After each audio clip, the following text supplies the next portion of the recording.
ஒரு நிமிஷம் கேளுங்க. இந்த 5 கண்டிஷன் உங்களுக்கு இருந்ததுன்னா உடற்பயிற்சி செய்யாதீங்க. எல்லா நாளும் எக்ஸசைஸ் பண்ணணுங்கிறது கிடையாதுங்க.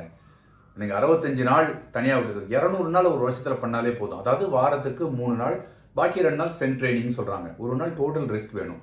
அந்த 5 கண்டிஷன் என்ன? நீங்க பார்த்துட்டு இருக்கிறது Krupa vibes YouTube channel, KRUPA VIBES.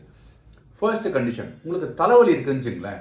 Most of the reason வந்து உங்களுக்கு டீஹைட்ரேட்டாக இருக்கலாம். அதாவது தண்ணீர் வந்து உடம்புல பத்தலை அப்படின்னா மோஸ்ட் ஆஃப் த டைம்ஸ் தலைவலியாக அது வரத்துக்கு ஸ்கோப் இருக்குது. அந்த நேரத்தில் உடற்பயிற்சி செய்யாதீங்க.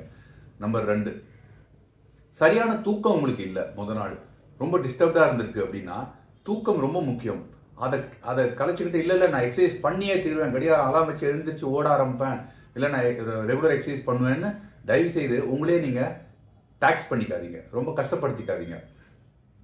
3வது விஷயம், காலில் இன்ஜுரி இருக்குது, காலில் அடிபட்டிருக்கு, ஏதாவது எக்ஸசைஸ் பண்ணியே ஆகணும், சரி நான் அப்பர் பாடிக்கு பண்ணுறேன் அப்படின்னு நீங்கள் பண்ணிங்கன்னா உங்களோட பாடியில் வந்து அப்பர் பாடி லோயர் பாடின்னு தனித்தனியாக நீங்கள் பிரிச்சுக்கிட்டாலுமே உடலுங்கிறது ஒன்று தான்.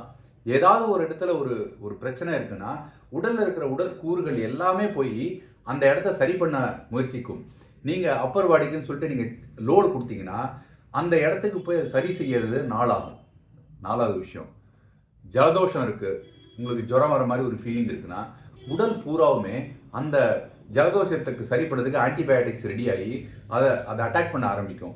அந்த நேரத்தில் நீங்கள் உங்களை டயர்டாக்கிட்டீங்கன்னா நீங்கள் அந்த நோயிலேருந்து வெளில வரத்துக்கு நாள் ரொம்ப ஆகும். 5வது கண்டிஷன், இந்த முதல்ல சொன்ன 4 இருக்கு இல்லையா, இந்த 4ல் எதுவாக இருந்தாலும், அதாவது தூக்கம், காலில் அடிப்பட்டது, ஜலதோஷம் அண்ட் முதல்ல இது வந்து தலைவலி, இந்த 4 கண்டிஷன்லையும் பார்த்தீங்கன்னா உங்களுக்கு ஹார்ட் ரேட் ரொம்ப ஜாஸ்தியாக இருக்கும். அதனால் ஹார்ட் ரேட் ரொம்ப ஜாஸ்தியாக இருக்கிற நேரத்தில் எக்ஸசைஸ் பண்ணிங்கன்னா உங்களுக்கு டேமேஜஸ் ஜாஸ்தியாகும். இந்த 5ஐயுமே நீங்கள் தவிர்த்துருங்க. அப்போ தான் ஆரோக்கியமான ஒரு வாழ்க்கையை உங்களால் வாழ முடியும். Thank you so much. பாய் பாய்.